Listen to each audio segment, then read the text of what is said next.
सोते सोते लड़की बनी नागिन और बिस्तर पर रह गई केंचुली। सुनने में ये किसी टीवी सीरियल या फिर रहस्यमय फिल्म की कहानी लगती है, लेकिन ना तो ये कोई कहानी है, ना ही कोई स्क्रिप्ट। ये है असल मामला उत्तर प्रदेश के औरैया जिले का। ये घटना ये बताती है कि कैसे एक अफवाह पूरे गांव को डर और अंधविश्वास में डुबो सकती है। दरअसल फफूंद थाना क्षेत्र के एक गांव में एक घर में सुबह जब परिजन युवती को जगाने के लिए उसके कमरे में पहुंचते हैं तो बिस्तर पर करीबन 5 फीट लंबी सांप की केंचुली मिलती है।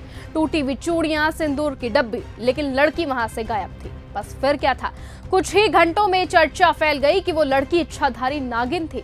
इंसानी रूप छोड़कर वो चली गई या फिर किसी नाग ने उसे अपने साथ ले लिया।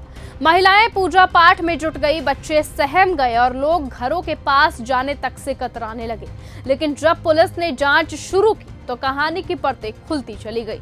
कमरे में ना तो किसी संघर्ष का कोई निशान था, ना कोई जबरदस्ती का सबूत। मोबाइल सर्विलांस और पूछताछ से ये सामने आया कि युवती का गांव के ही एक युवक से प्रेम संबंध था। ऐसे में परिवार इस रिश्ते के खिलाफ था और उसकी शादी कहीं और तय कर दी गई थी। दबाव से बचने के लिए उसने भागने की पूरी योजना बनाई और उसे रहस्यमयी बनाने के लिए पहले से जुटाई गई सांप की केंचुली, कुछ चूड़ियां, सिंदूर का इस्तेमाल किया ताकि लोग ये सच से ज्यादा चमत्कार पर भरोसा करें। पुलिस ने साफ कहा कि नागिन बनने की खबरें महज अफवाह हैं और युवती को सकुशल बरामद करने का प्रयास लगातार जारी है।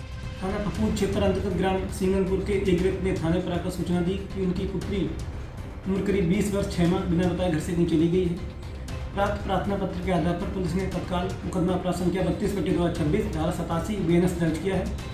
लड़की की सकुशल बरामदगी के लिए पुलिस टीमों का गठन किया गया है। जल्दी लड़की की बरामदगी कर ली जाएगी।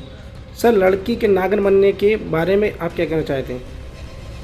लड़की की नागिन बनकर गायब हो जाने संबंधी सभी सूचनाएं, खबरें, अफवाहें हैं, इन पर कोई भी ध्यान ना दें। आपको बताएं कि उस गांव में सिर्फ एक प्रेम कहानी या फिर भागने की स्क्रिप्ट नहीं थी, बल्कि समाज के उस चेहरे को उजागर करते हुए ये मामला था जहां तर्क से पहले डर दौड़ता है और सच से तेज अफवाह। सवाल यह है कि क्या आज भी ऐसी केंचुली देखकर हम विज्ञान और समझ को किनारे रख देते हैं? औरैया की यह घटना एक चेतावनी है कि अगर हम जागरूक नहीं हुए तो अंधविश्वास ही हमारी सोच पर राज करेगा। आपको बताएं कि उत्तर प्रदेश के औरैया जिले के अभी भी कुछ ऐसे गांव हैं जहां पर अंधविश्वास पर भरोसा किया जाता है और उसी अंधविश्वास का एक मामला आज न्यूज गंगा आपके साथ लेकर आया है। फिलहाल आज की इस खबर में सिर्फ इतना ही। देखते रहिए और बने रहिए न्यूज गंगा के साथ। नमस्कार। अगर आपको यह हमारा वीडियो पसंद आया हो